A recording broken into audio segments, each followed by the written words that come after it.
Hello students, welcome to our channel Enrich Minds. I am Preksha Jain, back with class 7th science. Today we are going to study chapter 11, that is transportation in animals. So हमें इस chapter में पढ़ना है कि transportation animals and plants में कैसे होता है. सो ट्रांसपोर्टेशन फर्स्ट चीज की है क्या, जैसे गुड्स का ट्रांसपोर्ट होता है एक प्लेस से दूसरी प्लेस तक, एक सिटी से दूसरी सिटी तक बाय द ट्रक और ट्रेन. सो यहाँ पर भी एनिमल्स एंड प्लांट्स में ट्रांसपोर्टेशन सेम चीज है क्या, कैसे होता है, क्यों होता है, क्या बॉडी पार्ट्स रिस्पॉन्सिबल हैं इसके लिए, कौन करेगा. सो ये सारी चीजें जो हैं चैप्टर में हम पढ़ेंगे. जैसे कि कोरियर सर्विस होती है ना, वो ट्रांसपोर्ट करती है गुड्स को, तो क्या ह्यूमन बॉडी एंड प्लांट्स में भी कोई कोरियर सर्विस है जो ये सब ट्रांसपोर्ट करेगी. तो ये सारे जो क्वेश्चंस हैं इसके आंसर मिलेंगे हमें यहाँ पर चैप्टर में. तो हम चैप्टर स्टार्ट करते हैं.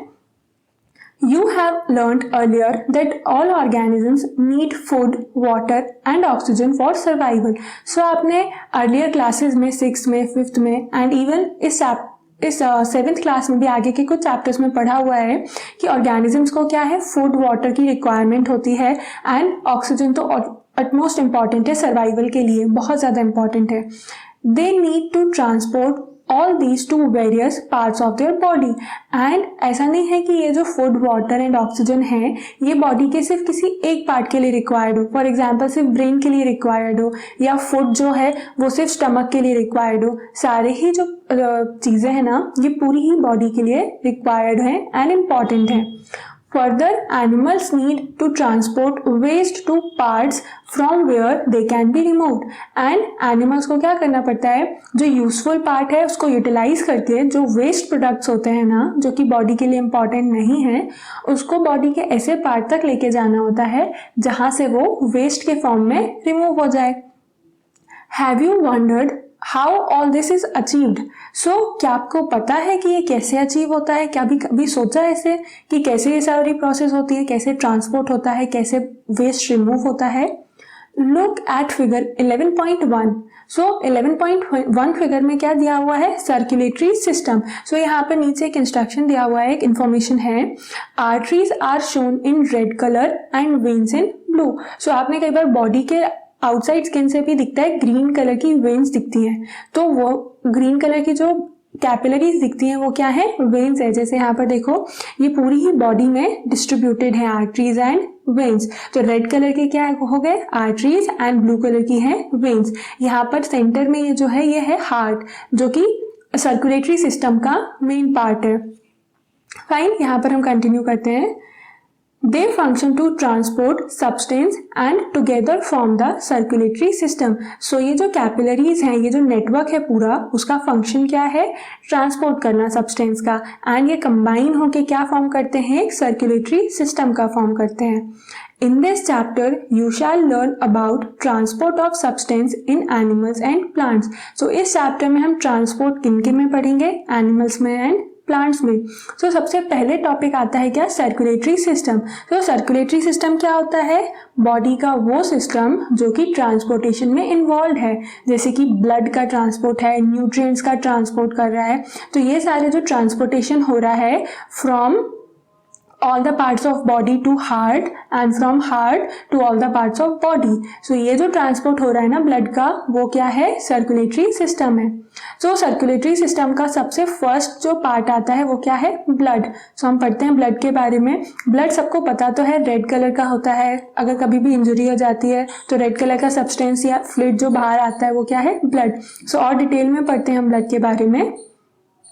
What happens when you get a cut on your body? So कभी बॉडी पे कट हो जाता है तो क्या होता है, ब्लड फ्लोज आउट, वहां से एक रेड कलर का सब्सटेंस, रेड कलर का लिक्विड आता है ना बाहर, तो वो क्या है, blood.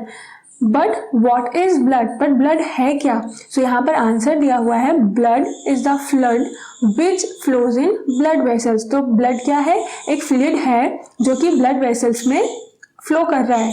It transports substance like digested food from the small intestine to the other part of the body. So इसका फंक्शन क्या है, ये क्या करता है, डाइजेस्टेड फूड जो होता है ना, जो स्मॉल इंटेस्टाइन में डाइजेस्ट एब्जॉर्ब हुआ है, फिर उसको बॉडी के अलग अलग पार्ट्स तक ट्रांसपोर्ट करता है. It carries oxygen from the lungs to the cells of the body. So body में जो ऑक्सीजन है ना लंग्स में, उसको बॉडी सेल्स तक पहुंचाता है. It also transport waste for removal from the body. And body में जो वेस्ट होते हैं ना, उसको भी रिमूव करने के लिए उस पर्टिकुलर ऑर्गन तक पहुंचाता है, जो कि वेस्ट रिमूवल का फंक्शन परफॉर्म करती है. सो हमने लास्ट चैप्टर में पढ़ा था कि लंग्स में क्या है, ऑक्सीजन जो हम एयर इनहेल करते हैं, सो उससे ऑक्सीजन आती है उसमें, एंड वो कहाँ जाती है, लंग्स में. तो अब बॉडी को एनर्जी सिर्फ ऑक्सीजन से तो मिलती नहीं है, फूड से भी मिलती है. तो वो फूड एंड ऑक्सीजन जो है वो सब सप्लाई कौन करता है, ब्लड करता है. तो ब्लड के ये फंक्शंस हो जाते हैं, transportation of digested food, transportation of oxygen and transportation of waste material. Fine. How does the blood carry various substance. तो अब ब्लड जो है वो तो फ्लूइड है, वो कैसे ये सारे सब्सटेंस कैरी करता है. क्या उसके पास ऐसे बैग्स हैं जहाँ पर वो सारे सब्सटेंस रख लेता है, या फिर ऐसे ट्रक में होता है ना, ट्रॉलीज होते हैं, उसमें सारा सब्सटेंस रखा एंड एक एक बैरियर पॉइंट पर जाकर देता जाता है पैकेट्स. सो ऐसा हम देखते हैं कि क्या यही सेम मैकेनिज्म होता है या कुछ डिफरेंट है. ठीक है. तो blood is composed of a fluid called plasma in which different types of cells are suspended. तो ब्लड में क्या होता है, किससे बना हुआ है, एक फ्लूइड से बना हुआ है जिसको हम बोलते हैं प्लाज्मा. एंड प्लाज्मा में जो अलग अलग टाइप के सेल्स हैं ना, वो सस्पेंडेड है. मतलब क्या है, प्लाज्मा एक येलो कलर का फ्लूइड होता है, जब वो ब्लड से सेपरेट होता है ना तो येलो कलर का दिखता है. सो उसमें ही जो ब्लड के डिफरेंट डिफरेंट सेल्स हैं वो सस्पेंडेड है, मतलब स्विम कर रहे हैं. Why is the color of blood red? So यहाँ पर एक क्वेश्चन आता है कि कभी अगर कट लगता है तो ब्लड जो आता है वो रेड कलर का ही आता है. तो रेड कलर का ही क्यों आता है, कोई और दूसरा कलर क्यों नहीं आता. क्या बॉडी में रेड कलर ऐसे डाल के मिक्स कर दिया है जिससे कि ब्लड जो है रेड कलर का हो गया. तो इसका आंसर क्या है कि ब्लड में प्रेजेंट होता है हीमोग्लोबिन. ये यहाँ पर दिया हुआ है. One type of cells are the red blood cells. एक टाइप के जो सेल्स होते हैं प्लाज्मा में प्रेजेंट, उन्हें क्या बोलते हैं, रेड ब्लड सेल्स या फिर आरबीसी. आरबीसी क्या है इसका short form. which contain a red pigment called hemoglobin. So RBC red blood cells में क्या होता है, एक पिगमेंट प्रेजेंट होता है जो कि रेड कलर का है, एंड उस पिगमेंट को बोलते हैं haemoglobin. Hemoglobin binds with oxygen and transport it to all the parts of the body and ultimately to all the cells.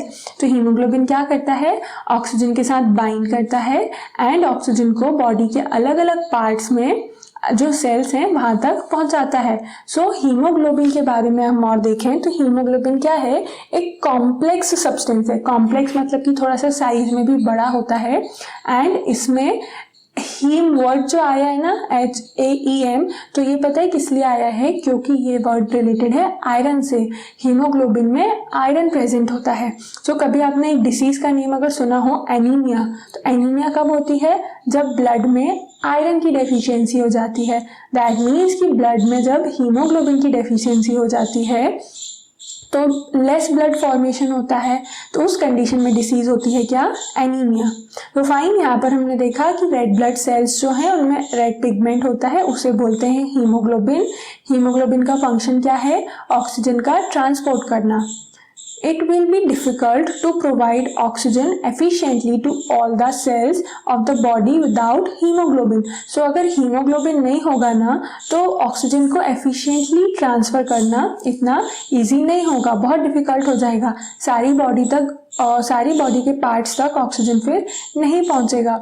जैसे अगर ट्रांसपोर्ट सिस्टम अच्छा नहीं होता है तो हमारे गुड्स अच्छे से नहीं पहुंचते ना, खराब हो जाते हैं. या फिर सिंपली अगर देखिए कोरियर सर्विस है, तो कोरियर सर्विस अगर नहीं है जहाँ पर, तो वहाँ पर गुड्स आप कोई पार्सल भेजोगे तो वो नहीं पहुँचता ना.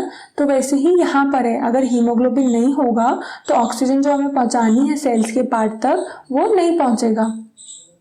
The presence of hemoglobin makes blood appear red. And जो हीमोग्लोबिन की प्रेजेंस है उसकी वजह से ब्लड जो है वो रेड दिखता है. The blood also has white blood cells, WBC.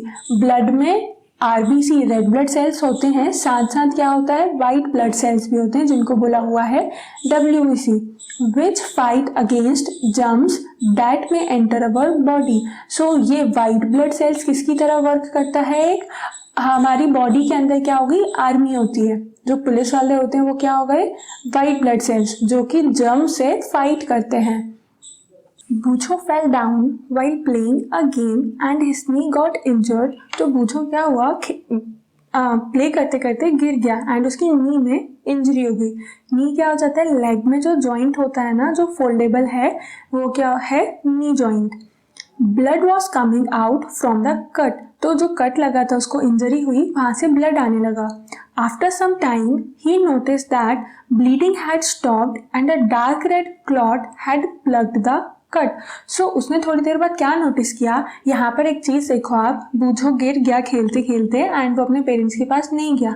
आप भी ऐसे ही करते हो क्या, जब गेम खेलते खेलते गिर जाते हो तो घर पे जाके नहीं बताते बिकॉज डांट पड़ेगी पेरेंट्स से। तो यहाँ पर बूझो ने भी सेम चीज किया। तो उसने थोड़ी देर बाद क्या नोटिस किया कि ब्लीडिंग है वो रुक गई एंड उसकी प्लेस पे एक डार्क क्लॉट का फॉर्मेशन हो गया, जिसकी से जो कट था वो कवर हो गया। बूझो वॉज पजल्ड अबाउट दिस। तो बूझो इस चीज से पजल्ड हो गया कि ऐसे क्यों हुआ, ब्लड तो वो लिक्विड था, कैसे वो ऐसे क्लॉट का फॉर्मेशन हो गया। क्लॉट क्या हो गया कि ऐसे सॉलिड सा सब्सटेंस होता है। The clot is formed because of the presence of another type of cell in the blood called platelets. तो वो जो क्लॉट का फॉर्मेशन हुआ था ना, जैसे हार्ड सा सब्सटेंस का फॉर्मेशन हुआ, वो किससे हुआ, जो ब्लड है उसमें एक टाइप की और सेल प्रेजेंट है जिसे बोलते हैं प्लेटलेट्स। तो प्लेटलेट्स क्या करते हैं, ब्लड को क्लॉट करने में हेल्प करते हैं। So red blood cells, white blood cells and platelets, ये 3 टाइप के सेल्स हो गए ब्लड में। तो यहाँ तीनों का ही इंपॉर्टेंट फंक्शन है। आरबीसी का क्या है, ऑक्सीजन को ट्रांसपोर्ट करना। अगर आरबीसी नहीं होगा तो सेल्स तक ऑक्सीजन नहीं पहुंचेगी। देन डब्ल्यूबीसी, अगर किसी प्लेस पे हम देखें, अगर पुलिस नहीं है, वहां पर पूरा ये सिस्टम नहीं है, आर्मी नहीं है, तो उस जगह का सिस्टम गड़बड़ हो जाता है ना। वैसे ही बॉडी में अगर आर्मी नहीं होगी जर्म्स से फाइट करने के लिए, तो क्या है, बॉडी का सिस्टम भी गड़बड़ हो जाएगा। तो वो क्या हो गया, जो फाइट करते हैं white blood cells, and third one जो क्लॉटिंग में हेल्प करते हैं वो हो गए क्या, प्लेटलेट्स। ठीक है, आगे कंटिन्यू करते हैं। There are different types of blood vessels in the body। तो बॉडी में ब्लड वेसल्स जो हैं वो अलग अलग टाइप के होते हैं। You know that during inhalation a fresh supply of oxygen fills the lung। तो हमने ये लास्ट चैप्टर में पढ़ा कि इनहेल जब हम करते हैं तो कौन सी एयर इनहेल करते हैं, ऑक्सीजन जिसमें प्रेजेंट होती है। तो वो ऑक्सीजन रिच एयर जब बॉडी के अंदर जाती है तो लंग्स में क्या है, फिल हो जाती है। Oxygen has to be transported to the rest of the body. So जो हम ऑक्सीजन इनहेल कर रहे हैं ना, वो बॉडी के सारे पार्ट्स तक पहुंचाना होता है। Also, the blood picks up the waste material including carbon dioxide from the cells। and blood यहाँ पर एक और क्या फंक्शन परफॉर्म करता है, कार्बन डाइऑक्साइड जो सेल्स में रहती है ना, उन सबको कलेक्ट करके लाता है। This blood has to go back to the heart for transport to the lungs for removal of carbon dioxide as you have learned in chapter 10। So body से कार्बन डाइऑक्साइड का रिमूवल करता कौन है, mainly तो lungs करते हैं। तो lungs तक कैसे पहुंचती है कार्बन डाइऑक्साइड, सो ये जो कैपिलरीज हैं, ब्लड वेसल्स हैं ना, वो ब्लड की हेल्प से ऑक्सीजन को कलेक्ट करती हैं, वो हार्ट तक लेके जाते हैं एंड देन हार्ट से वो लंग्स तक जाता है। सो 2 टाइप्स ऑफ ब्लड वेसल्स, तो 2 टाइप की ब्लड वेसल्स हैं, कौन कौन से हैं, आर्टरीज एंड वेन्स। तो ये 2 टाइप की ब्लड वेसल्स हैं जो हमारी बॉडी में प्रेजेंट है। Arteries carry oxygen rich blood. So arteries का फंक्शन क्या है, वो ऑक्सीजन रिच ब्लड कैरी करते हैं from the heart to all parts of the body. So heart में क्या है, ऑक्सीजन रिच ब्लड जो है वो सारी बॉडी पार्ट्स में किसकी हेल्प से जाता है, आर्टरीज की हेल्प से जाता है। Since the flow of blood is rapid and at a high pressure the arteries have thick elastic walls। तो arteries की walls जो होती है ना, ये क्या है, blood vessels हैं, ऐसे pipes टाइप के हैं। तो इसके पाइप की जो वॉल है वो क्या है, थिक रहेगी। थिक रहने का रीजन क्या है, यहाँ पर ब्लड जो है वो ज्यादा प्रेशर से जाता है और फास्ट स्पीड से जाता है, इसीलिए वॉल्स है थिक है। अगर वॉल्स थिन होगी ना तो उससे क्या होगा, हाई प्रेशर में और हाई स्पीड में वो बर्स्ट भी हो सकती हैं। दैट इज वाई यहाँ पर आर्टरीज के बारे में हमने क्या क्या देख लिया कि arteries oxygen rich blood carry करती हैं, ब्लड को हार्ट से बॉडी के बाकी सारे पार्ट्स तक सप्लाई करते हैं, वॉल्स जो हैं वो थिक होती हैं एंड ब्लड फ्लो रैपिड होता है with high pressure. Fine. Let us perform an activity to study the flow of blood through arteries. So अब हमें यहाँ पर क्या देखना है, एक एक्टिविटी है जिसमें आर्टरीज से ब्लड फ्लो कैसे होता है. Place the middle and index finger of your right hand on the inner side of your left wrist. तो हमारे लेफ्ट हैंड की रिस्ट है उस पर क्या करना है, middle finger and index finger को लेफ्ट हैंड की हेल्प से राइट हैंड पे आपको क्या करना है, राइट हैंड की रिस्ट पे middle finger and index finger से रखना है. Can you feel some throbbing movements. So ऐसे करना है, ये यहाँ पर आप देख सकते हो ना. तो यहाँ पर ऐसे आप जब रखोगे ना, या फिर in this middle finger and index finger, तो आपको यहाँ पर कुछ मूवमेंट फील होगा. Why do you think there is a throbbing? So आपको ऐसा क्यों लग रहा है कि वहाँ थ्रॉबिंग है. This throbbing is called the pulse. तो यही जो मूवमेंट है ना उसको क्या बोलते हैं, pulse. And it is due to the blood flowing in the arteries. And ये किस वजह से है, बिकॉज यहाँ पर जो आर्टरीज प्रेजेंट है ना उनमें हाई प्रेशर से ब्लड फ्लो हो रहा है. Count the number of pulse beat in 1 minute. So यहाँ पर क्या करने का एक और दिया हुआ है कि पल्स बीट को काउंट करना है कि 1 मिनट में कितनी होती है. सो इसका सिग्निफिकेंस क्या है. पहली चीज़ तो आप कभी डॉक्टर के यहाँ अगर गए हो तो डॉक्टर क्या करता है, कई बार ना ऐसे हम पल्स रेट चेक करता है हमारा, ऐसे हैंड रखता है ना और कुछ काउंट करता है वो अपने माइंड में वॉच को देखते हुए. तो वो क्या करते हैं, वो हमारी पल्स रेट काउंट करते हैं. अब पल्स रेट से क्या होता है, तो how many pulse beats could you count. So आप अपना हैंड ऐसे रखो एंड 1 मिनट में काउंट करो कि कितनी पल्स बीट आपकी आ रही है. देन उसके बाद यहाँ का आंसर चेक करना. फाइन.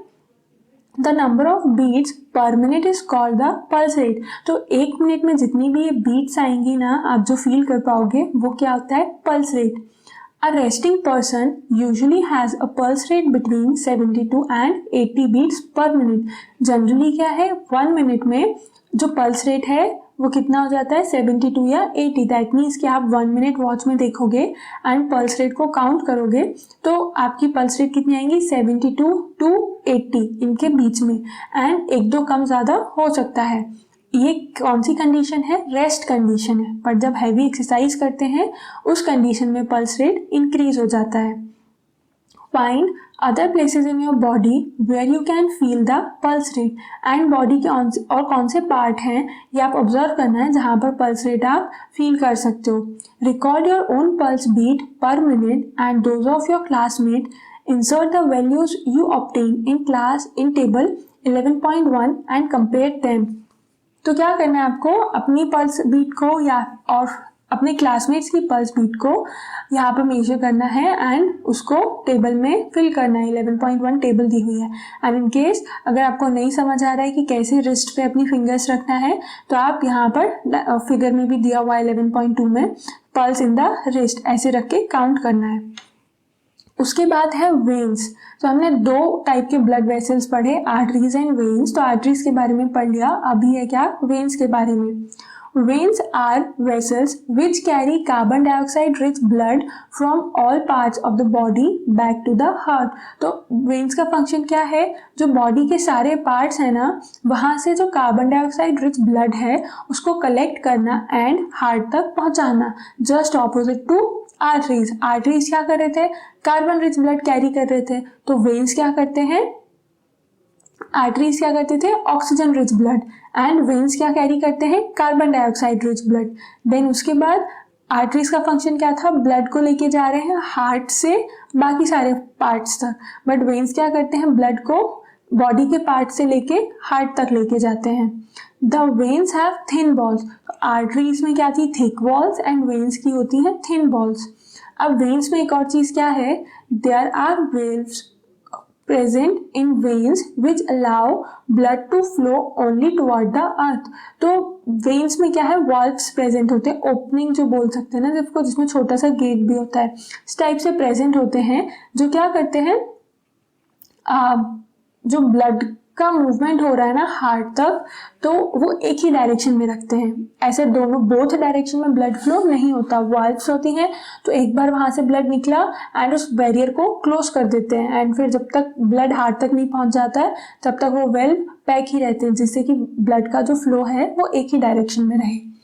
अभी यहाँ पर 11.3 फिगर हम देख लेते हैं, क्योंकि उसके बारे में यहाँ पर दिया भी हुआ है। Refer to figure 11.3। Do you see the arteries divided into small vessels.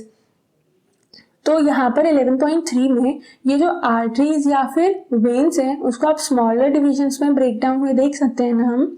On reaching the tissues they divide further into extremely thin tubes called capillaries. तो टिश्यूज तक पहुंचने में क्या होते हैं, ये और थिन ट्यूब्स में डिवाइड हो जाते हैं, एंड ये थिन ट्यूब्स क्या होते हैं, कैपिलरीज बोलते हैं।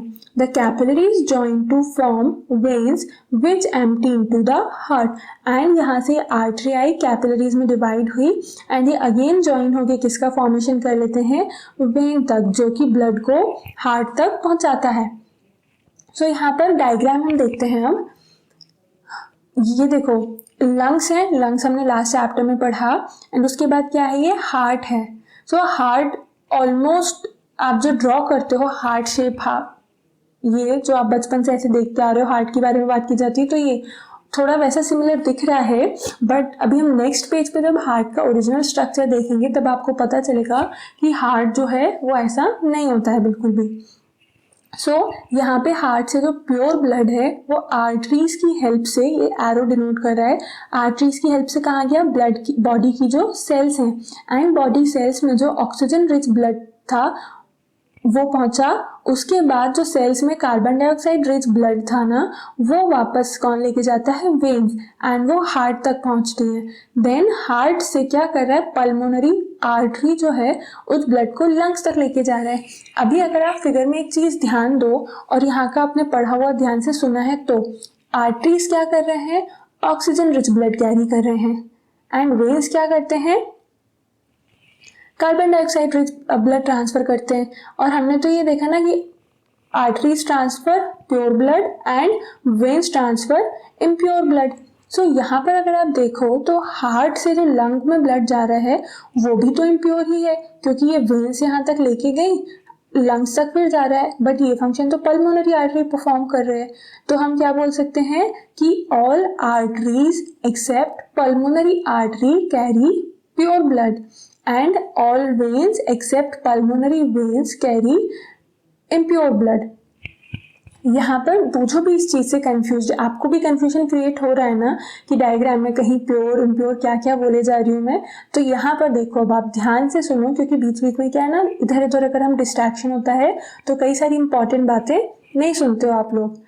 Bojo is saying, I am confused. I have learned that an artery always carry oxygen rich blood. So Bojo confused है, उसने तो क्या पढ़ा है कि आर्टरीज हमेशा ही ऑक्सीजन रिच ब्लड कैरी करती हैं।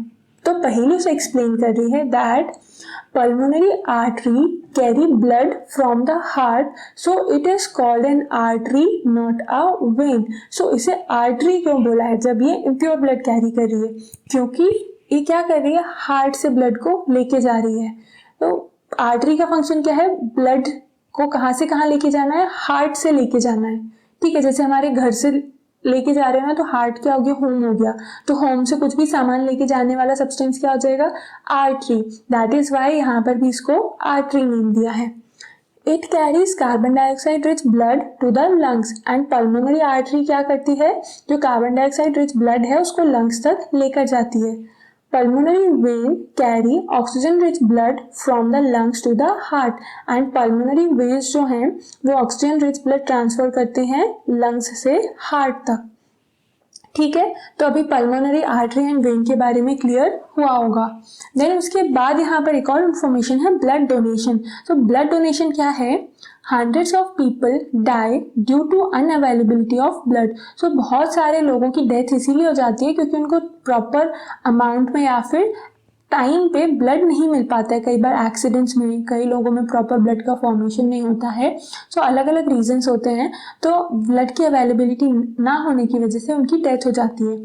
Voluntary blood donation is harmless and painless and can save precious lives. तो voluntary blood donation होता है ना by intention, intentionally अगर हम blood donate करते हैं so वो harmless भी है, उसमें कोई issue नहीं है and painless भी होता है. Blood can be donated at hospitals and other places authorized by the government. So blood जो है वो hospitals में या फिर government ने, जैसे रेड क्रॉस सोसाइटी जो है वो क्या करती है, ब्लड डोनेशन कैंप्स ऑर्गेनाइज करती है.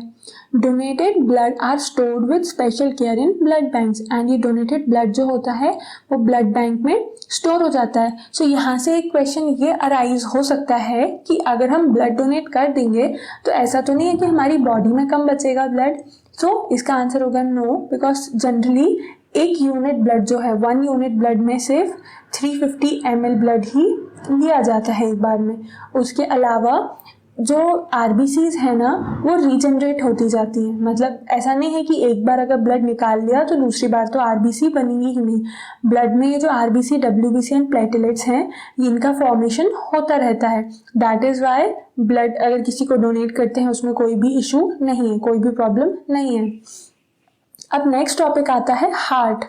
The heart is an organ which beats continuously to act as a pump for the transport of blood. So heart एक ऐसा organ है जो कि continuously work कर रहा है. जिसका work क्या है, पंपिंग करना. पंप जैसे होता है ना, वाटर पंप होता है वो थोड़ा सा ग्राउंड लेवल पे अगर हम लगा देते हैं, फर्स्ट फ्लोर पे हमको पानी पहुंचाना है तो पंप का यूज़ करते हैं. या फिर आप होली पे खेलते हो, पंप चलाते हो तो वाटर जो है वो थोड़ी ज़्यादा डिस्टेंस तक जाता है.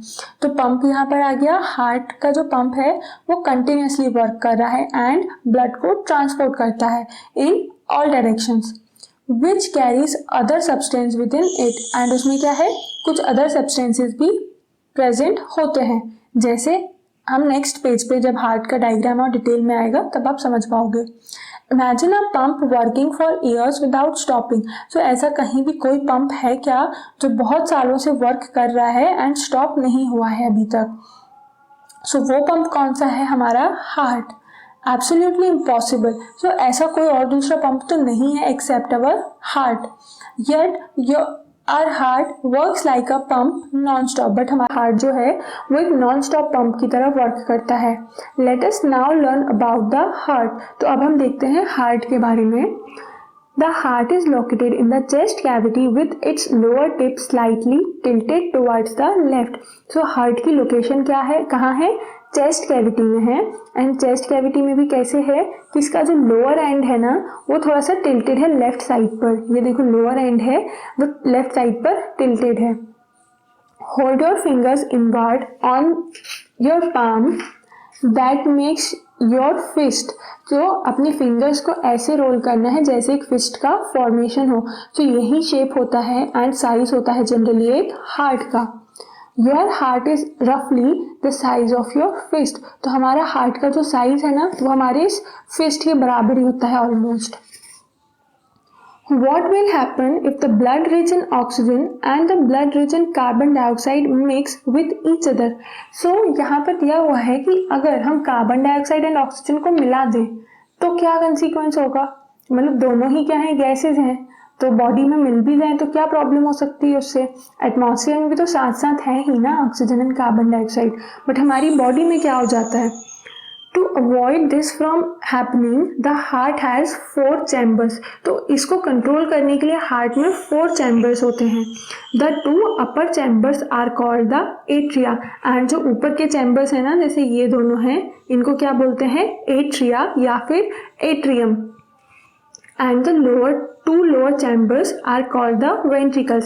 एंड ये जो लोअर चैम्बर्स हैं इनको क्या बोलते हैं, ventricles. The partition between the chambers help to avoid mixing up of blood rich in oxygen with the blood rich in carbon dioxide. तो यहाँ इन दोनों के बीच में क्या है, एक वॉल प्रेजेंट होती है. उस वॉल का फंक्शन क्या है, दोनों टाइप के ब्लड को मिक्स नहीं होने देती है. To understand the functioning of the circulatory system, starts from the right side of the heart in figure 11.3 and follow the arrow. These arrows show the direction of the blood flow from the heart to the lungs and back to the heart from where it is pumped to the rest of the body. So हम 11.3 जो देख कर आए उसके according क्या है, blood जो है सारी सेल से कलेक्ट होके कहाँ जाता है, हार्ट में जाता है। देन हार्ट से वही इम्प्योर ब्लड जो है वो लंग्स तक पहुँचेगा एंड इन रिटर्न लंग्स से क्या आ जाता है, प्योर ब्लड जो कि ऑक्सीजन रिच होता है। देन नेक्स्ट टॉपिक है heart beat. So heart beat क्या है, the walls of the chambers of the heart are made up of muscles. तो हार्ट जो है ह्यूमन का वो किससे मिलके बना हुआ है, मसल्स से बना है। These muscles contract and relax rhythmically, and ये जो मसल्स हैं वो एक रिदम के फॉर्म में, जैसे सॉन्ग्स में रिदम होती है ना, वैसे ही एक रिदम से ये मसल्स जो है कॉन्ट्रैक्ट एंड रिलैक्स होती हैं। This rhythmic contraction followed by its relaxation constitute a heart beat, and ये जो रिदमिक कॉन्ट्रैक्शन और रिलैक्सेशन हो रहा है ना, उसकी वजह से ही क्या है, हार्ट बीट का फॉर्मेशन होता है। Remember that heart beats continue every moment of our life. तो ये चीज़ बहुत याद रखने वाली है कि हार्ट बीट जो है वो जब तक हम जिंदा हैं, जब तक लाइव हैं, तब तक हार्ट बीट जो है कंटिन्यू चलती रहती है। If you place your hand on the left side of your chest, you can feel your heartbeat. So अगर हैंड को चेस्ट के लेफ्ट साइड पर रखो जहाँ पर हार्ट प्रेजेंट होता है, तो हार्ट बीट को इजीली फील किया जा सकता है। The doctor feels your heart beat with the help of an instrument called a stethoscope. So doctor जिस इंस्ट्रूमेंट का यूज करते हैं ना, उसको क्या बोलते हैं, स्टेथोस्कोप बोलते हैं। A doctor uses the stethoscope as a device to amplify the sound of the heart. It consists of a chest piece that carries a sensitive diaphragm to earpiece and a tube joining the parts. So doctor क्या use करता है, जो stethoscope use करता है, उसका main function क्या है, जो हार्ट का साउंड है ना, हार्ट बीट का, उसको एम्पलीफाई करना, उसको बढ़ाना। एंड इसके अलावा चेस्ट कैविटी में जो है इसमें क्या होगा ना कि यहाँ पर देखो बॉटम पार्ट पे एक चेस्ट पीस प्रेजेंट होता है एंड उसके ऊपर डायाफ्राम होती है। डायाफ्राम क्या है, एक मेम्ब्रेन है जिसको हम कहाँ टच करते हैं, हार्ट पे लेफ्ट साइड पे टच करते हैं एंड इस ट्यूब की हेल्प से जो वाइब्रेशंस होते हैं वो यहाँ पर पहुँचते हैं ईयर पीस पे एंड उससे डॉक्टर जो है वो हार्ट बीट को ईजिली सुन पाते हैं। Doctor can get clue about the condition of your heart by listening through a stethoscope। तो डॉक्टर क्या कर सकते हैं, हार्ट बीट को सुन के हेल्थ कंडीशन के बारे में बता सकते हैं। Let us construct a model of a stethoscope with the material that are available around us। तो यहाँ पर एक स्टेथोस्कोप का फॉर्मेशन दिया हुआ है 11.2 एक्टिविटी में। सो इसको पढ़ते हैं अब हम। Take a small funnel of 6 to 7 centimeter in diameter। सो इसके लिए क्या करना है, एक्टिविटी में आपको एक फनल लेना है जिसका डायमीटर हो कितना, 6 से 7 centimetre. Then fix a rubber tube, उसमें क्या करोगे, एक एंड जो है उस पर रबर ट्यूब फिक्स करना है एंड रबर ट्यूब का लेंथ कितना हो, 50 centimetre long. Tightly on the stem of the funnel, तो फनल की स्टेम पे ये टाइटली फिक्स कर देना। स्ट्रेच अ रबर शीट और अ बलून, एंड एक रबर शीट और बलून लेके on the mouth of the funnel and fix it tightly with a rubber band। उसको फनल के माउथ पर टाइटली फिक्स करना है। Put the open end of the tube on one of your ear, and उसके बाद क्या करना है, जो ट्यूब का ओपन एंड है ना उसे ईयर पे प्लेस करना है। Place the mouth of the funnel on your chest, and funnel का जो माउथ है उसे चेस्ट पे प्लेस करना है। नियर द हार्ट के पास। Now try to listen carefully, and उसके बाद जो आपने ईयर पे ट्यूब रखा है उसमें केयरफुली सुनो कि आपको कोई वाइब्रेशंस या कोई साउंड फील हो रहा है क्या। Do you hear a regular thumping sound. So जब आपने वो फनल का एक माउथ जो है जहाँ पर रबर शीट लगी हुई है उसको जब आप हार्ट पे रख रहे हो, सो कुछ थम्पिंग साउंड आपको फील हो रहा है क्या। The sound is that of heart beat. So आप अगर ये ट्राई करोगे ना तो आपको कुछ एक थम्पिंग साउंड फील होगा। वो थम्पिंग साउंड किसका होता है, हार्ट बीट होती है वो हमारी। How many times did your heart beat in a minute. So एक मिनट में कितना टाइम हार्ट बीट करता है।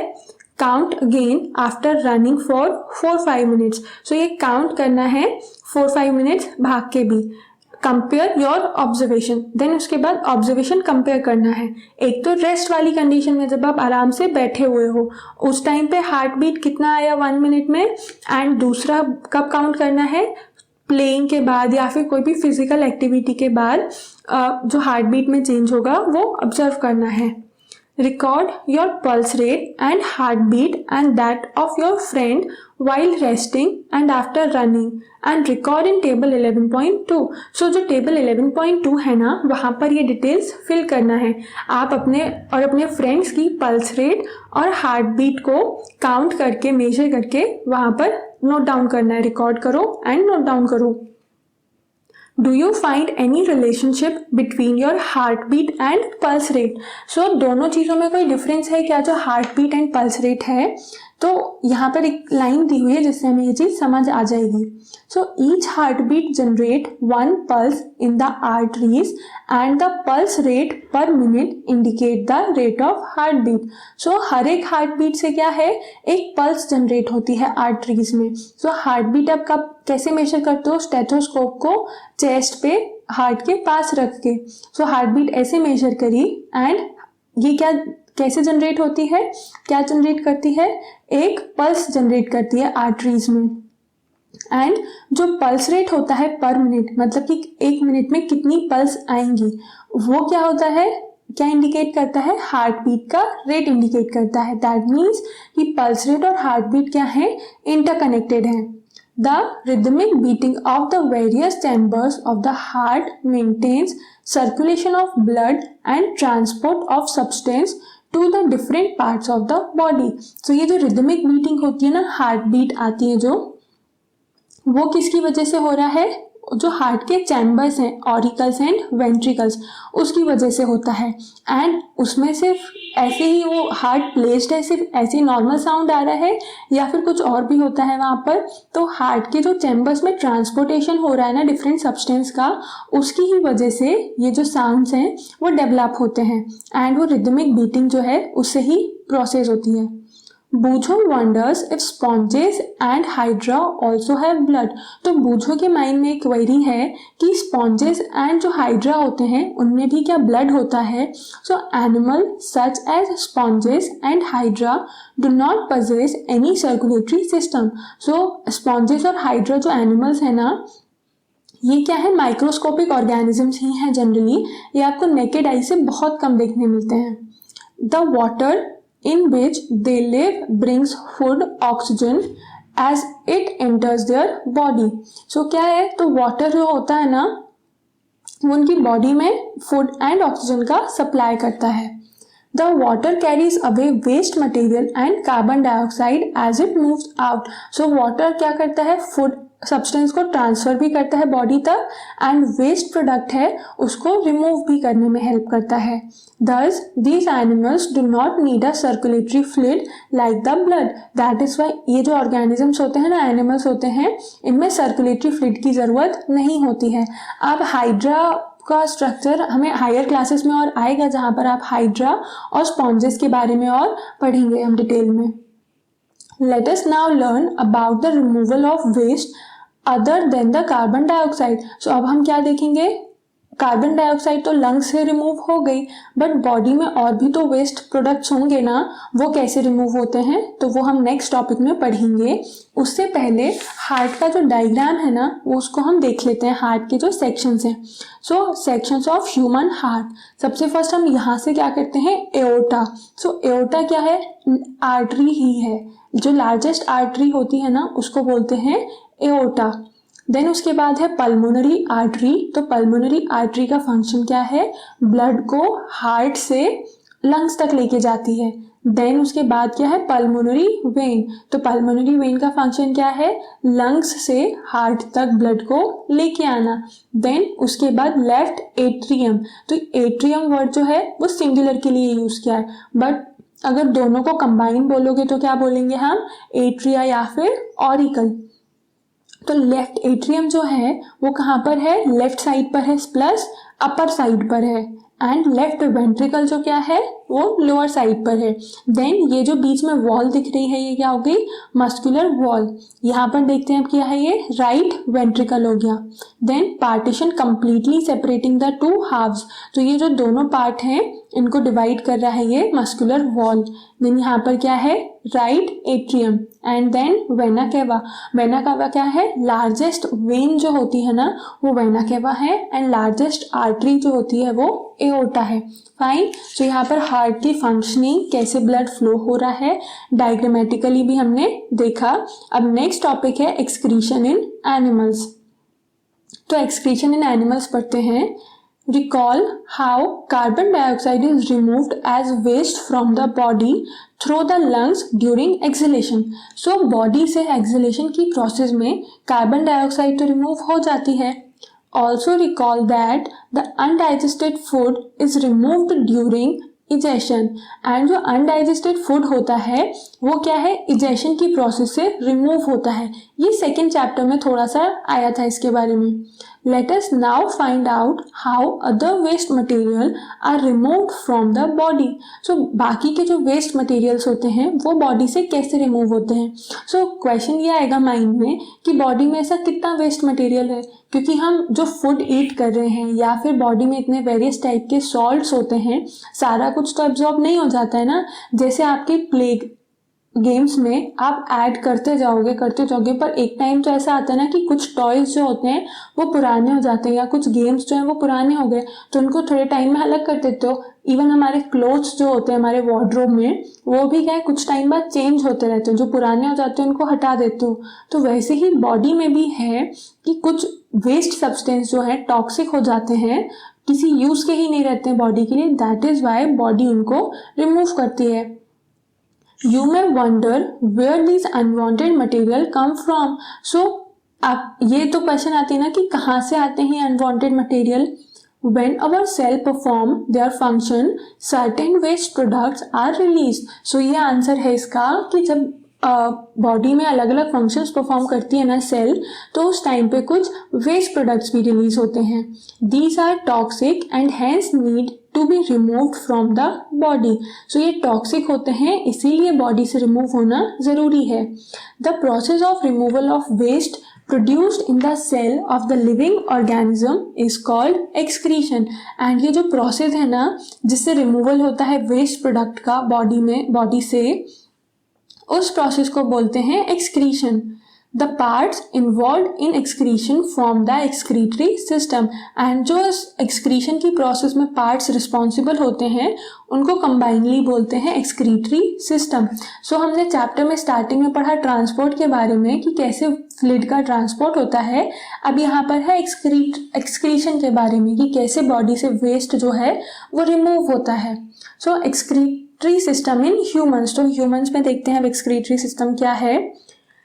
The waste which is present in the blood has to be removed from the body. So जो body में या blood में waste produce होता है उसका बॉडी से रिमूव होना भी जरूरी है। How can this be done, तो ये कैसे किया जा सकता है कि गार्बेज का गाड़ी जो आती है उसमें गार्बेज घर का डाल देते हो, तो बॉडी में भी ऐसे ही कुछ है क्या कि एक जगह डस्टबिन में कलेक्ट किया एंड उसको रिमूव कर दिया। A mechanism to filter the blood is required, इसके लिए क्या चाहिए, एक ब्लड फिल्टर करने के लिए मैकेनिज्म चाहिए होती है। This is done by the blood capillaries in the kidney, तो ये किसके थ्रू होता है, किडनी के थ्रू होता है और उसके साथ किसकी रिक्वायरमेंट होती है, ब्लड कैपिलरीज की। तो यहाँ पर हम बोल सकते हैं क्या किडनी जो है वो क्या हो गए, dustbin. When the blood reaches the two kidneys, it contain both useful and harmful substance. तो ब्लड जब किडनी तक पहुंच रहा है तब उस टाइम पे दोनों ही है, यूजफुल भी सब्सटेंस है और हार्मफुल भी सब्सटेंस है। The useful substance are absorbed back into the blood. तो जो यूजफुल सब्सटेंस होते हैं ना वो तो ब्लड में वापस से एब्जॉर्ब हो जाते हैं, बट जो यूजफुल नहीं है एंड हार्मफुल हैं वो नहीं एब्जॉर्ब होते। The water dissolved in water are removed as urine. And body में जो वाटर डिजॉल्व हो जाता है ना, जो वेस्ट डिजॉल्व हो जाते हैं वाटर में वो यूरिन की फॉर्म में रिमूव हो जाते हैं। From the kidney, the urine goes into the urinary bladder through tubes like ureters. तो यहाँ डायग्राम में भी दिख रहा है कि किडनी से जो यूरिन वाटर होता है, वाटर विथ वेस्ट, वो कहाँ जाता है? यूरिनरी ब्लेडर में जाता है। एंड किसकी हेल्प से जाता है? यूरेटर्स एक ट्यूब होती हैं जिसकी हेल्प से किडनी से यूरिनरी ब्लेडर तक ये वेस्ट वाटर आता है। It is stored in the bladder and is passed out through the urinary opening at the end of a muscular tube called urethra. So ये क्या है? यहाँ पर आके यूरिनरी ब्लैडर में स्टोर हो जाता है एंड यूरेथ्रा के एंड पे एक यूरिनरी ओपनिंग है, वहां से रिमूव हो जाएगा। The kidneys, ureters and bladder, urinary bladder and urethra form the excretory system. So ये kidney, ureters, ये सब क्या है? excretory system के parts हैं। An adult human being normally passes out 1 to 1.8 liter of urine in 24 hours. तो एक adult human being की अगर बात की जाए ना, तो वो 24 hours, that means one day में 1 to 1.8 liter of urine body से रिमूव करता है। The urine consist of 95% water, 2.5% urea and 2.5% waste products. तो यूरिन में क्या होता है? 95% तो वाटर ही है उसमें, बट कुछ अमाउंट में जैसे कि 2.5% अमाउंट ऑफ यूरिया होता है एंड जो दूसरे वेस्ट प्रोडक्ट होते हैं वो 2.5% प्रेजेंट होते हैं। We have all experienced that we sweat on a hot summer day. So हम सब ने एक्सपीरियंस किया है कि हम हॉट समर डे में स्वेटिंग होती है, पसीना आता है। The sweat contains water and salt. तो स्वेट में क्या होता है? वाटर्स होते हैं एंड सॉल्ट होते हैं। Boojho has seen that sometimes in summer white patches are formed on our clothes. तो बूझो ने एक चीज और क्या देखी है कि कुछ क्लोथ्स पे समर सीजन में वाइट पैचेस आ जाते हैं, specifically in areas like under arms. And most commonly वे वाइट पैचेस कहाँ दिखते हैं? क्लोथ्स पे अंडर आर्म्स के एरिया में। These marks are left by salt present in the sweat. तो ये क्यों होता है? बिकॉज स्वेट में सॉल्ट्स प्रेजेंट होते हैं एंड वो जब क्लॉथ पे आते हैं तो वो डिपॉजिट हो जाते हैं, इसीलिए वाइट कलर का पैचेस का फॉर्मेशन होता है। Does sweat serve any other function? तो स्वेट का कोई और फंक्शन क्या है? We know that the water kept in an earthen pot is cooler. This is because water evaporates from the pores of the pot which cause cooling. तो मिट्टी के जो मटके होते हैं, पॉट होता है अर्थन पॉट, उसमें क्या है? वाटर हम फिल करते हैं तो वो ठंडा क्यों हो जाता है? बिकॉज उसमें जो पोर्स है ना, वहां से वाटर एवेपोरेट होता रहता है, जिससे कि उस पॉट के अंदर का वाटर जो है उसका टेम्परेचर मेंटेन रहता है, कूल रहता है। तो वैसे ही बॉडी में है कि स्वेटिंग की प्रोसेस से क्या है? बॉडी का टेम्परेचर मेंटेन रहता है। Paheli want to know whether other animal also urinate. So Paheli के माइंड में क्वेश्चन है कि जो दूसरे एनिमल्स है वो भी क्या यूरिनेट करते हैं? The way in which waste chemicals are removed from the body of the animal depend on the availability of water. So ये जो क्वेश्चन है उसका आंसर दिया हुआ है यहाँ पर कि एनिमल्स जो हैं वो कौन सी परफॉर्म करेंगे मेथड वेस्ट रिमूव करने की, वो डिपेंड किस पे करता है? वाटर की अवेलेबिलिटी पे, कि कितना वाटर अवेलेबल होगा। Aquatic animals like fishes excrete cell waste as ammonia which directly dissolve in water. So aquatic animals जैसे कि क्या है? फिश हो गए, वो excretory waste क्या निकलता है? अमोनिया, क्योंकि अमोनिया वाटर में इजीली डिसॉल्व हो जाता है।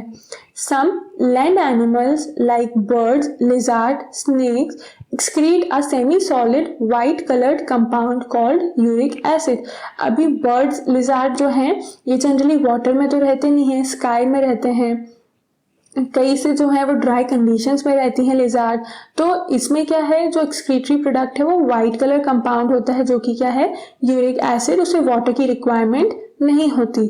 The major excretory product in human is urea, and humans में एक्सक्रीटरी प्रोडक्ट क्या है? यूरिया है।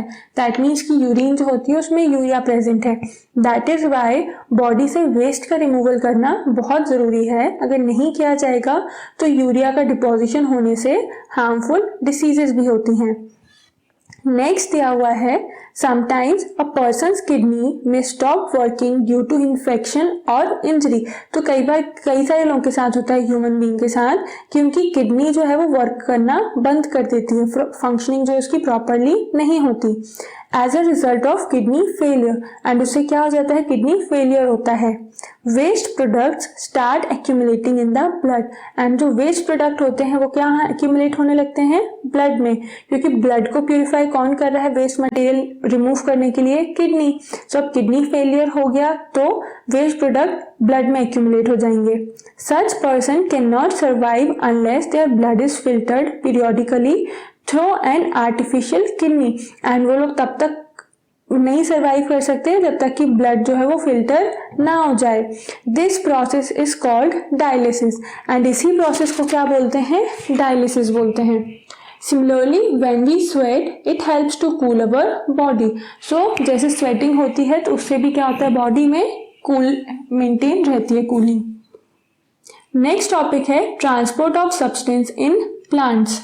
सो transport of substance in plants में हमें पढ़ना है कि प्लांट्स में कैसे सब्सटेंसेस का ट्रांसपोर्ट होता है. सब्सटेंसेस मतलब कि वाटर है, मिनरल्स हैं, फूड न्यूट्रिएंट्स जो हैं वो कैसे ट्रांसपोर्ट होते हैं. अभी हमने क्या पढ़ा, एनिमल्स में एंड ह्यूमन बींग्स में.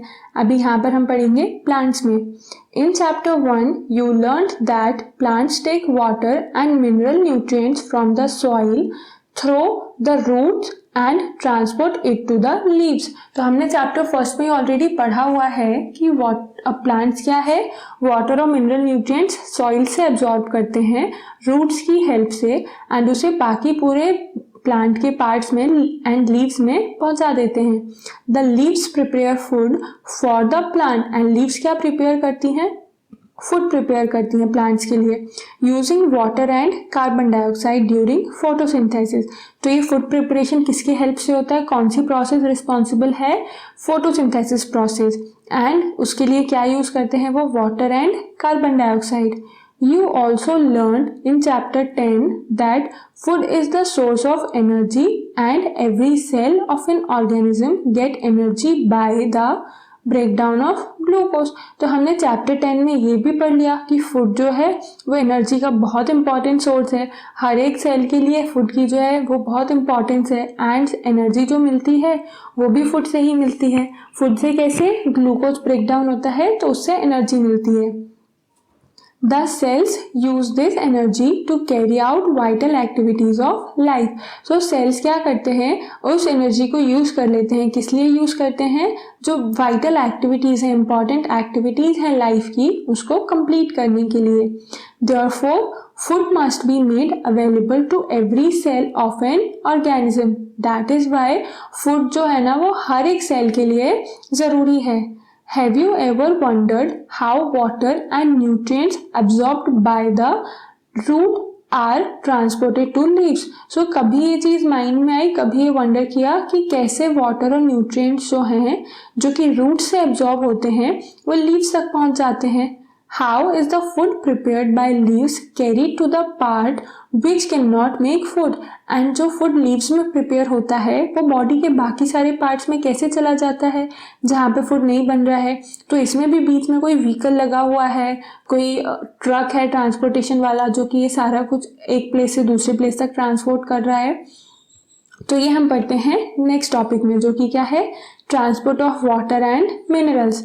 सो plant absorb water and minerals by the root. तो प्लांट्स कैसे एब्जॉर्ब करते हैं वाटर मिनरल, तो प्लांट की जो रूट्स होती है ना, ये हो गई क्या, रूट्स, ये हो गया ट्रंक और स्टेम, एंड यहाँ पर क्या है, ब्रांचेस, एंड देन ये ग्रीन कलर्ड इज लीफ. तो प्लांट क्या एब्जॉर्ब करते हैं वाटर एंड मिनरल, किसके हेल्प से, रूट्स के हेल्प से. The roots have root hair, and ये जो रूट्स है ना, इसको और अगर हम डिटेल में देखें तो उसमें रूट हेयर्स प्रेजेंट होते हैं.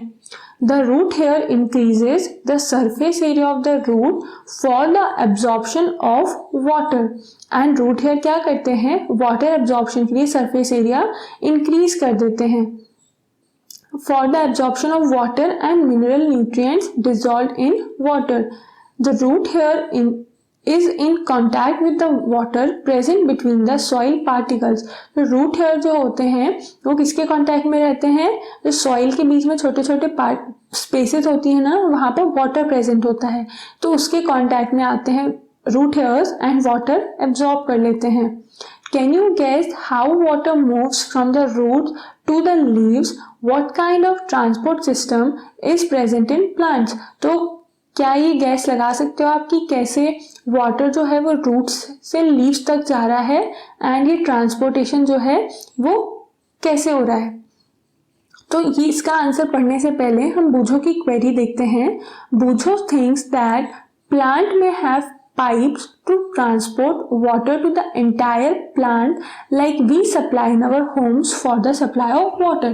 So यहाँ बूझो क्या बोल रहा है कि जैसे घरों में वाटर सप्लाई के लिए पाइप्स नहीं लगा दिए जाते हैं, वैसे ही प्लांट्स में पाइप्स प्रेजेंट होते होंगे जो कि क्या करेंगे? ब्लड को सप्लाई करेंगे ह्यूमन बीइंग में, एंड वाटर एंड न्यूट्रिएंट्स को सप्लाई करेंगे किसमें? प्लांट्स में। तो हमने ह्यूमन बीइंग का तो देख लिया था, वो पाइप्स किसके फॉर्म में रहते हैं? ब्लड वेसल्स के फॉर्म में रहते हैं। अब प्लांट्स में किसके फॉर्म में रहते हैं वो यहाँ देखते हैं। वेल बूझो इज राइट, तो बूझो करेक्ट है, पाइपलाइंस है, जैसे ह्यूमंस में ब्लड वेसल्स है ना, तो वो करेक्ट है। Plants have pipe like vessels to transport water and nutrients from the soil. तो प्लांट्स क्या करते हैं? पाइप-लाइक वेसल्स होती हैं वाटर ट्रांसपोर्ट करने के लिए एंड न्यूट्रिएंट्स ट्रांसपोर्ट करने के लिए। The vessels are made of special cells, and वो जो वेसल्स होती है ना वो एक स्पेशल टाइप के सेल से मिलके बनी है, forming the vascular tissue, and वो क्या बना लेते हैं? वस्कुलर टिश्यू बनाते हैं। अभी टिश्यू जो यहाँ पर वर्ड आया वो क्या है? A tissue is a group of cells that perform specialized function in an organism। So tissue paper वाला टिश्यू नहीं है, यहाँ पर टिश्यू क्या है? सेल्स का ग्रुप है जो कि क्या परफॉर्म करता है? कुछ इंपॉर्टेंट स्पेशलाइज्ड फंक्शन परफॉर्म करता है एक ऑर्गेनिज्म में।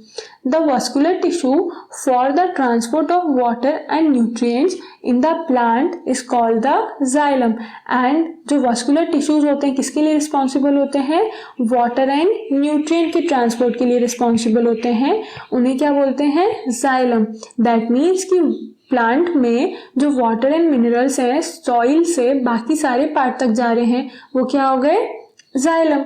The xylem form a continuous network of channels that connect roots to the leaves through the stem and branches and thus transport water to the entire plant। So xylem क्या है? continuous network form करते हैं। ऐसा नहीं है कि वो pipe बीच में ब्रेक डाउन हो गया, तो वो एक कंटिन्यूस पाथ होता है जो कि किसे कनेक्ट करता है? रूट को एंड लीव्स को, और बीच में क्या आ जाता है? स्टेम, और उसके बाद ब्रांचेस तक भी क्या है? जाइलम की हेल्प से ही वाटर का ट्रांसमिशन होता है। देन पहेली क्या बोल रही है? Paheli says her mother put lady finger on and other vegetable in water if they are somewhat dry. She wants to know how water enters into them. So उसके माइंड में क्या क्वेश्चन है कि कई बार जो ड्राई वेजिटेबल्स होते हैं उसको वाटर में अगर हम डाल देते हैं तो थोड़ा सा साइज में इंक्रीज हो जाता है, वो स्वेलअप हो जाते हैं। सो ऐसा क्यों हो रहा है? तो जो प्लांट्स की मेम्ब्रेन्स है ना वो थिन होती है, तो वो मेम्ब्रेन जो है वो वाटर एब्जॉर्ब कर लेती है, इसीलिए वो स्वेलअप हो जाते हैं। You know that leaves synthesise food, the food has to be transported to all parts of the plant. So यहाँ पर क्या है? लीव्स से फूड सिंथेसाइज करती हैं, अब फूड को क्या है? सारे पार्ट्स तक पहुंचना है प्लांट के। This is done by the vascular tissue called phloem, and ये किसकी वजह से होता है? जो वस्कुलर टिश्यू है ना दूसरे टाइप का फ्लोएम, उसकी हेल्प से होता है। Thus xylem and phloem transport substance in plant। ऐसे क्या हो जाता है? xylem और phloem को क्या करते हैं? प्लांट्स में फूड एंड वाटर को सप्लाई करते हैं, ट्रांसपोर्ट करते हैं। एक्टिविटी 11.3 है अब। We would require a glass tumbler, water, red ink, a tender herb, example balsam, and a blade for this activity। तो इस एक्टिविटी के लिए रिक्वायरमेंट्स दिए हुए हैं। Pour water to fill 1/3 of the tumbler. Add a few drop of red ink to the water। तो क्या करना है? टम्बलर में 1/3 पानी फिल करना है, उसमें कुछ ड्रॉप्स रेड कलर की डालना है। Cut the base of the stem of the herb and place it in the glass as shown. उसके बाद क्या करना है, बेस जो है उसको कट करके, स्टेम की जो बेस है ना, या फिर जो हर्ब है या जो भी प्लांट लिया है उसकी जो बेस है उसको कट करना है एंड ग्लास में रख देना है, जैसे 11.8 फिगर में दिया है। Observe it the next day, and next day observe करोगे तो क्या दिखेगा, does any part of the herb appear red, if yes how do you think the colour reached here. So अगर आप यहाँ पर ये कलर देख पा रहे हो तो ये कलर कैसे पहुंचा, you can cut the stem across and look for the red colour inside the stem. So क्या कर सकते हैं, स्टेम को बीच में से कट करके ये रेड कलर को इजीली देख सकते हैं। From this activity we see that water moves up the stem.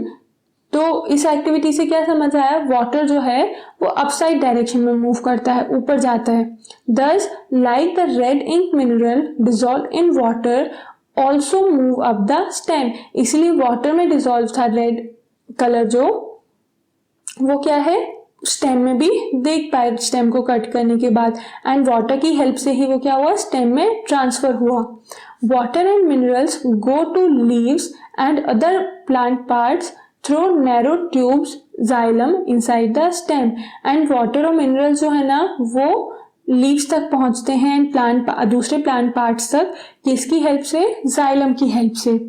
Then अब बूझो के माइंड में फिर एक क्वेश्चन आया है, क्योंकि आपके माइंड में अगर क्वेश्चन नहीं आ रहे ना, इसलिए बूझो ही पहले बहुत सारे क्वेश्चन कर लेते हैं जिससे कि हमें जो डाउट्स है वो पहले ही क्लियर हो जाए।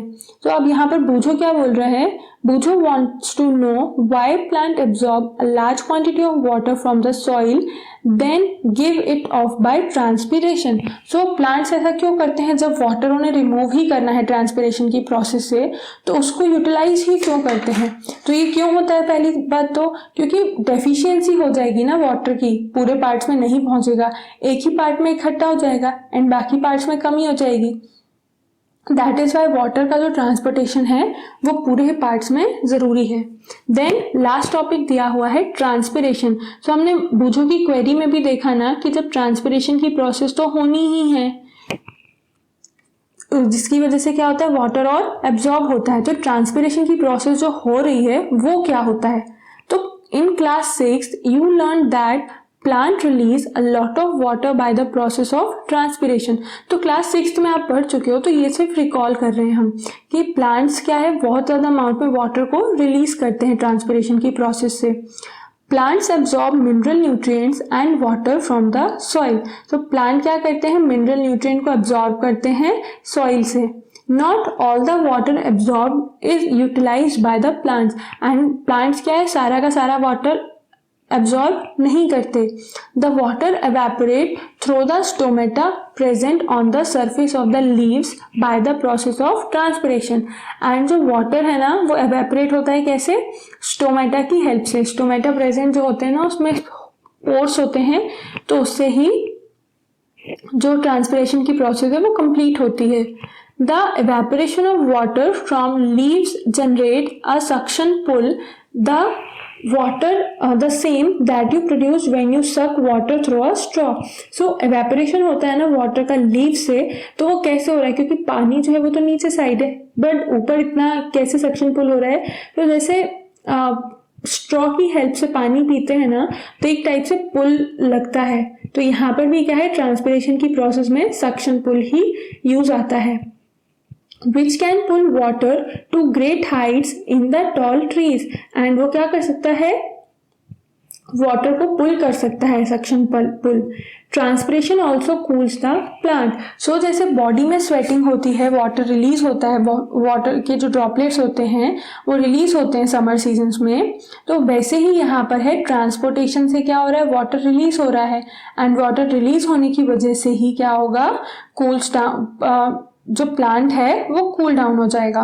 तो इस चैप्टर में हमने पढ़ लिया कि ट्रांसपोर्टेशन के बारे में, ट्रांसपोर्टेशन कैसे होता है। इनिशियली हमारे जो क्वेश्चन थे, तो ट्रांसपोर्टेशन कैसे हो रहा है, ब्लड वेसल्स की हेल्प से।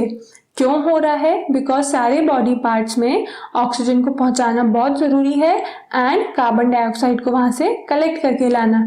देन क्यों हो रहा है? सेम रीजन, ऑक्सीजन को पहुंचाने के लिए एंड वेस्ट मटेरियल कलेक्ट करने के लिए। कौन कौन से बॉडी पार्ट्स रिस्पॉन्सिबल हैं इसके लिए? तो सबसे फर्स्ट चीज हार्ट, देन ब्लड, उसके बाद जो प्लाज्मा है, ब्लड सेल्स हैं, ये सब आ गए किसमें? ब्लड में। देन आर्टरीज, वेन्स, ये सब किसमें आ जाते हैं? Parts of circulatory system. Then उसके बाद पढ़ा क्या? Excretory system. एक्सक्रीटरी सिस्टम में ह्यूमन से एंड एनिमल से जो वेस्ट प्रोडक्ट रिमूव होते हैं। एंड क्यों होती है प्रोसेस? बॉडी से वेस्ट रिमूव करने की, जो ब्लड में इम्प्योरिटीज आ जाती हैं उसको रिमूव करने के लिए एक्सक्रीटरी सिस्टम रिस्पॉन्सिबल है। देन उसके बाद आया क्या? Transportation in plants. तो ट्रांसपोर्टेशन इन प्लांट्स में क्या है कि जो वाटर है एंड मिनरल सॉल्ट्स हैं वो प्लांट्स में कैसे ट्रांसफर होते हैं? जाइलम एंड फ्लोएम की हेल्प से। तो ये सारा हमने पढ़ा इस चैप्टर में। अभी इस चैप्टर के क्या है? Question answers. तो अब हम सॉल्व करेंगे क्या? Question answer.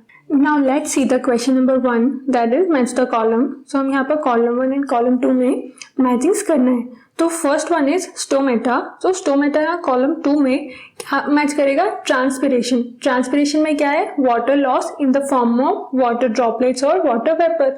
तो वाटर लॉस किससे हो रहा है? स्टोमेटा से हो रहा है, ठीक है। Then second one is xylem. तो जाइलम का फंक्शन क्या है? Transport of water.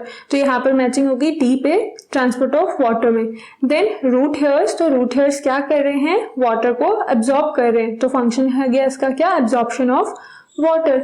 लास्ट है क्या? फ्लोएम। तो फ्लोएम का फंक्शन क्या है? Transport of food. तो ये हमारी हो गई सिंपल सी मैचिंग, बहुत ही इजी मैचिंग है यहाँ पे।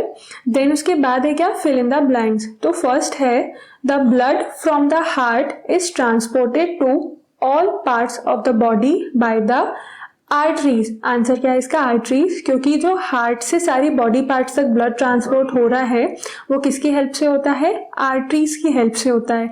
एंड आर्टरीज के और फंक्शंस क्या है? थिक वॉल्स होती हैं, ब्लड जो है वो हाई स्पीड से एंड हाई प्रेशर से फ्लो होता है। एंड सबसे इंपॉर्टेंट क्या है? ऑक्सीजन रिच ब्लड जो है वो ट्रांसपोर्ट होता है। सेकेंड दिया हुआ है haemoglobin is present in. So haemoglobin जो है वो किस में प्रेजेंट होती है? रेड ब्लड सेल्स में प्रेजेंट होते हैं। तो सेकेंड में आ जाएगा क्या? Red blood. Third one is arteries and veins are joined by a network of. So हमने एक फिगर में देखा हुआ था कि आर्टरीज एंड वेन्स के बीच में एक जॉइनिंग थी। तो वो किस चीज का नेटवर्क था? कैपिलरीज का। तो फिलअप में क्या आ गया? कैपिलरीज। देन उसके बाद है The rhythmic expansion and contraction of the heart is called heartbeat. So जो expansion and contraction होता है ना हार्ट का, उससे क्या जनरेट होती है? हार्ट बीट जनरेट होती है। Fifth one is the main excretory product in human being is. तो ह्यूमंस में जो एक्सक्रीटरी प्रोडक्ट है वो क्या है? यूरिया है। एक्वाटिक एनिमल्स में हमने पढ़ा था क्या है? अमोनिया।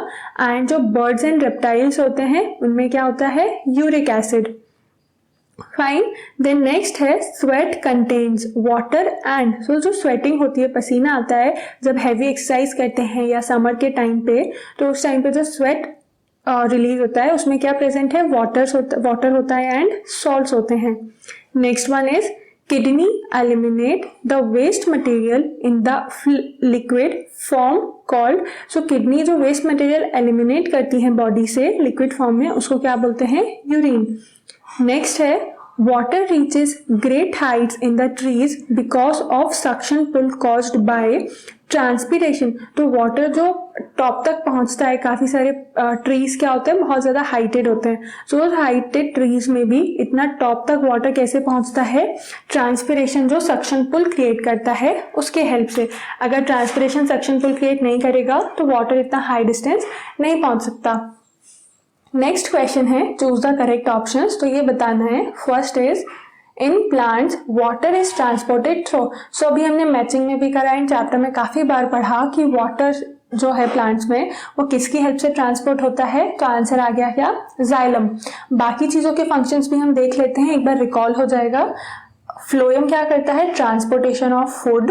देन स्टोमेटा किस लिए रिस्पॉन्सिबल है? Gaseous exchange and for transpiration. And root hairs क्या करते हैं, absorption of water and minerals in the soil. So ये सबके फंक्शन हमें पता है एंड आंसर हो गया क्या इसका, जाइलम।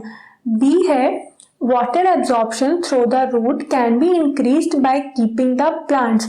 तो वाटर एब्जॉर्प्शन जो है रूट से वो कब सबसे ज्यादा होगा, first option is in the shade, जब अंधेरा हो, छाए हो, धूप ना हो, ये कंडीशन हो सकती है। दूसरा है डिम लाइट में, सो वो भी ऑलमोस्ट सेम कंडीशन हो गई। Third one is under the fan, तो फैन जब चल रहा हो या फिर एयर हो जहाँ पे। And fourth one is covered with a polythene bag. So third जो कंडीशन है अंडर द फैन, इस कंडीशन में वाटर एब्जॉर्प्शन सबसे अच्छा रहेगा बिकॉज एयर की प्रेजेंस है, तो सॉइल भी क्या रहेगी, एयरी रहेगी एंड वहाँ पर प्लांट के रूट्स जो हैं वो इजीली वाटर एब्जॉर्ब कर सकते हैं। ठीक है, अब आ जाता है फोर्थ क्वेश्चन। यहाँ पर क्वेश्चन आंसर्स हैं। First one is why is transport of materials necessary in plants और इन एन एनिमल, एक्सप्लेन। तो प्लांट और एनिमल में कोई भी मटेरियल का ट्रांसपोर्ट क्यों ज़रूरी है, तो क्या होता है ना कि ट्रांसपोर्ट क्यों ज़रूरी है, क्योंकि पूरी बॉडी की सेल्स तक न्यूट्रिएंट्स एंड ऑक्सीजन सप्लाई करना है। अगर न्यूट्रिएंट सप्लाई नहीं होंगे तो बॉडी को एनर्जी नहीं मिलेगी, ऑक्सीजन सप्लाई नहीं होगा तो सेल्स जो हैं वो उनमें एनारोबिक रेस्पिरेशन परफॉर्म होगा एंड बहुत ज़्यादा टाइम तक एनारोबिक रेस्पिरेशन भी क्या है, हार्मफुल है। दैट इज वाई ऑक्सीजन और न्यूट्रिएंट्स की सप्लाई बॉडी की हर एक सेल तक इम्पॉर्टेंट है for the proper functioning of body. That is why transport is essential. Then next question है what will happen if there are no platelets in the blood। So recall करो कि platelets का function क्या था, हमने chapter में starting में ही पढ़ा हुआ था, जहाँ पर ब्लड के डिफरेंट टाइप के सेल्स पढ़े थे ना, आरबीसीज, डब्ल्यूबीसीज एंड प्लेटलेट्स। तो वहाँ पर ही आया था प्लेटलेट का फंक्शन। बूझो की एक स्टोरी थी ना, बूझो गिर जाता है एंड उसको ब्लीडिंग होती है, थोड़ी देर बाद वो देखता है क्लॉट का फॉर्मेशन हो गया। सो यस करेक्ट, आपको याद आ गया होगा आई गेस अब तक तो। सो प्लेटलेट्स का फंक्शन क्या है, ब्लड क्लॉट करना, क्योंकि अगर ब्लड क्लॉट नहीं होगा ना तो कंटिन्यू ब्लड फ्लो होता रहेगा। कंटिन्यू ब्लड फ्लो होने से क्या हो जाएगा, बॉडी में ब्लड की डेफिशिएंसी हो जाएगी एंड वो भी क्या है, एक डिसीज्ड कंडीशन है। दैट इज वाई जो प्लेटलेट्स होते हैं वो क्लॉटिंग का फंक्शन परफॉर्म करते हैं, जिससे आफ्टर इंजरी थोड़ी देर बाद जो है ब्लड क्लॉट का फॉर्मेशन करके ब्लड फ्लो होना रुक जाए। देन नेक्स्ट क्वेश्चन है what are stomata, give two functions of stomata. So stomata क्या होते हैं एंड इनके फंक्शंस बताने हैं। तो स्टोमेटा सबसे इंपॉर्टेंट चीज तो पोर्स हैं, स्मॉल ओपनिंग्स हैं, ये तो हम पढ़ चुके हैं। तो स्टोमेटा का आंसर कैसे लिखोगे आप, फर्स्ट आप स्टोमेटा की डेफिनेशन लिखोगे, डेफिनेशन लिखने के बाद इंपॉर्टेंट फंक्शंस लिखना है। सबसे पहले हम देखते हैं डेफिनेशन, वो क्या है। तो स्टोमेटा क्या है, स्मॉल ओपनिंग्स है, कहाँ पर प्रेजेंट है, लीफ की लोअर सरफेस पे प्रेजेंट है। सो ये जो ओपनिंग्स हैं गार्ड सेल से सराउंडेड है। हमने फर्स्ट चैप्टर में स्टोमेटा का स्ट्रक्चर भी पढ़ा है। तो ये जो गार्ड सेल से सराउंडेड स्टोमेटा है, अब पोर्स हैं या स्मॉल ओपनिंग्स हैं, उनको ही स्टोमेटा बोलते हैं। सो इस क्वेश्चन के साथ आप स्टोमेटा का डायग्राम भी बना सकते हो फर्स्ट चैप्टर से देख के। उसके बाद आ जाता है फंक्शन। तो फंक्शंस क्या है, सबसे फर्स्ट किसमें हेल्प करता है, ट्रांसपिरेशन में हेल्प करता है। जो प्लांट में एक्सेस वाटर है उसको रिमूव करने के लिए स्टोमेटा हेल्प करते हैं। देन सेकेंड वाटर लॉस की वजह से क्या है, अपवर्ड पुल होता है। अगर वाटर लॉस नहीं होगा तो ये जो सक्शन पुल हो रहा है वो भी क्रिएट नहीं होगा। दैट इज वाई स्टोमेटा इसमें भी एक फंक्शन परफॉर्म करते हैं। उसके बाद रेस्पिरेशन जब हम पढ़ रहे थे ना, तब वहां भी पढ़ा था कि प्लांट्स में रेस्पिरेशन स्टोमेटा की हेल्प से भी होता है। दैट मीन्स कि जो गैसियस एक्सचेंज होता है ना, वो स्टोमेटा पोर्स की हेल्प से होता है। तो यहाँ हो गया स्टोमेटा के functions in transpiration, in suction pull and in gaseous exchange.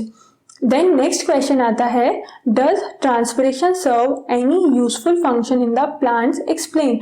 तो यहाँ पर बताना है कि ट्रांसपिरेशन जो है वो कुछ यूजफुल फंक्शन भी परफॉर्म करता है या फिर सिर्फ हार्मफुल ही है। क्योंकि देखो हार्मफुल कैसे है ट्रांसपिरेशन, अगर प्लांट से एक्सेस अमाउंट में वाटर रिमूव होगा ना, ज्यादा एवेपोरेशन होगा तो क्या होगा, प्लांट ड्राई हो जाएगा। अगर वाटर नहीं बचा सॉइल में तो प्लांट क्या होने लगेगा, ड्राई होने लगेंगे। सो ये तो हो गया क्या उसका डिसएडवांटेज, बट एडवांटेजेस भी हैं क्या कुछ, तो वो हम देखते हैं क्या क्या है इसके एडवांटेज या क्या इंपॉर्टेंट फंक्शन है यूजफुल। तो सबसे फर्स्ट क्या आ जाता है, ट्रांसपिरेशन की हेल्प से क्या होता है, जो वाटर का एब्जॉर्प्शन है ना वो इंक्रीज होता है। वो इंक्रीज होने से वाटर एंड मिनरल्स जो हैं वो प्लांट के लीव्स तक पहुंचते हैं एंड प्लांट को फ्लरिश करते हैं। देन उसके बाद क्या है, एक्सेस जो वाटर रहता है ना प्लांट में, उससे भी रिड ऑफ कैसे मिलता है, ट्रांसपिरेशन की हेल्प से मिलता है।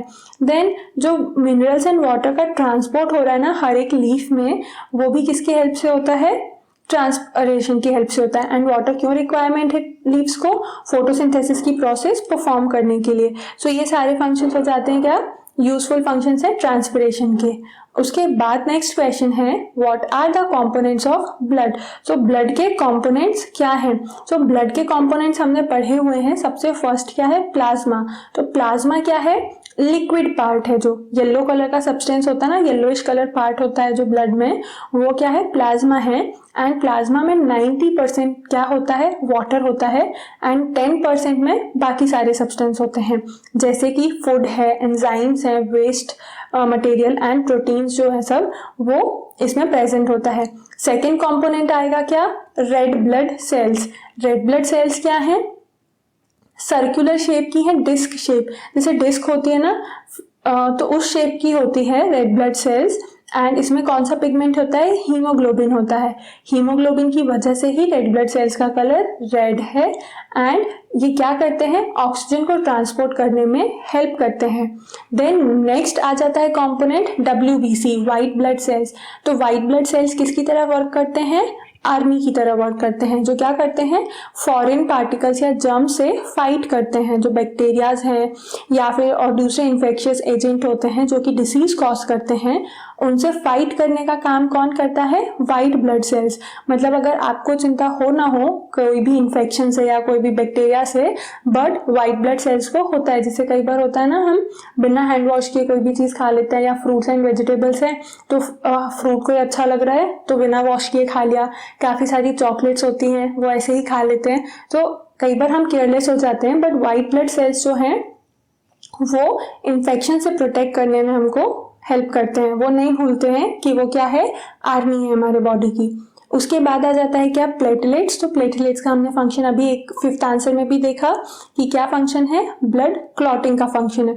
कंपोनेंट्स हो गए ना, plasma, red blood cell, white blood cell and platelets. Then उसके बाद क्वेश्चन है, why is blood needed by all the parts of a body. Blood सारे ही पार्ट्स में क्यों नेसेसरी है, बिकॉज ब्लड का मेन फंक्शन क्या है, जो डाइजेस्टेड फूड एंड ऑक्सीजन है उसको पूरे बॉडी पार्ट्स में सप्लाई करना है। एंड वो सप्लाई करने से क्या होता है, एनर्जी मिलती है। दैट इज वाई जो ब्लड है वो बहुत इसेंशियल है। अगर ब्लड नहीं होगा ना तो सारी सेल्स तक ऑक्सीजन नहीं पहुंचेगी, एंड ऑक्सीजन नहीं पहुंचेगी तो सेल्स अपना फंक्शन परफॉर्म नहीं करेंगे। तो क्या है ना, बहुत सारी चीजें इंटर रिलेटेड है कि ब्लड क्या कर रहा है, फूड जो हमने डाइजेस्टिव सिस्टम में पढ़ा था ना कि फूड डाइजेस्ट होके स्मॉल इंटेस्टाइन में एब्जॉर्ब होता है, तो वो एब्जॉर्ब फूड सेल्स तक कौन लेके जाता है, ब्लड लेके जाता है। देन रेस्पिरेटरी सिस्टम में पढ़ा कि ऑक्सीजन इनहेल करते हैं लंग्स, वो लंग्स में आके फिल होती है। वो ऑक्सीजन सेल्स तक कैसे ट्रांसपोर्ट होती है, ब्लड के थ्रू होती है। तो यहाँ पर हम ये बोल सकते हैं कि ब्लड क्या है, एक ट्रांसपोर्ट कंपनी चला रहा है, वो सारी चीजें क्या करता है, ट्रांसपोर्ट करता है। फाइन, नेक्स्ट क्वेश्चन है, डिस्क्राइब, क्वेश्चन 10th है, what makes the blood look red. Blood का कलर रेड क्यों है, क्योंकि उसमें रेड कलर मिक्स कर दिया है, नहीं। तो ब्लड में ऐसा क्या प्रेजेंट है, ब्लड में प्रेजेंट है हीमोग्लोबिन। हीमोग्लोबिन की वजह से ही रेड कलर पिगमेंट है। तो आरबीसीज जो है वो ब्लड को रेड कलर देते, प्रोवाइड करते हैं। एंड ये पिगमेंट जो है इसका मेन फंक्शन क्या है, रेड कलर प्रोवाइड करना तो इसका मेन फंक्शन नहीं है। इसका मेन फंक्शन है ऑक्सीजन को बाइंड करना ब्लड सेल्स के साथ एंड सारे पार्ट्स तक पहुंचाना। देन उसके बाद है, describe the function of the heart. तो बहुत सिंपल से क्वेश्चन आ रहे हैं अभी तक। अब नेक्स्ट क्वेश्चन है, हार्ट की फंक्शनिंग एक्सप्लेन करना है। तो हार्ट के चैम्बर्स कौन कौन से पढ़े हमने, ऑरिकल्स एंड वेंट्रिकल्स। तो क्या होता है ना, राइट ऑरिकल एंड वेंट्रिकल जो है राइट साइड पर प्रेजेंट है ना, चैम्बर दोनों up side and down side वाले। तो ऑरिकल एंड वेंट्रिकल क्या करते हैं, ब्लड रिसीव करते हैं, जिसमें क्या प्रेजेंट होती है, कार्बन डाइऑक्साइड प्रेजेंट होती है। वो क्या हो रहा है, सारे बॉडी पार्ट से ये ब्लड कलेक्ट होता है right auricle and right ventricle में। फिर ये जो कलेक्टेड ब्लड है ना वो कहाँ पर चला जाता है, लंग्स में जाता है। किसके हेल्प से, पल्मोनरी आर्टरी की हेल्प से। उसके बाद क्या होता है, लंग्स में जो गैशियस एक्सचेंज है ना, कार्बन डाइऑक्साइड रिमूव हो जाती है एंड लंग्स में जो ऑक्सीजन थी वो ब्लड में मिक्स हो जाती है।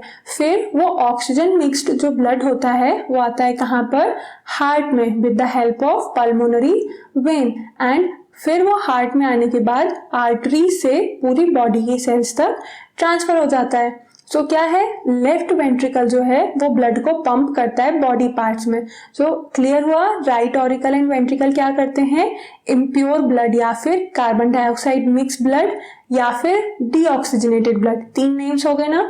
तो ये इसको कलेक्ट करता है, उसके बाद लंग्स तक पहुंचाता है।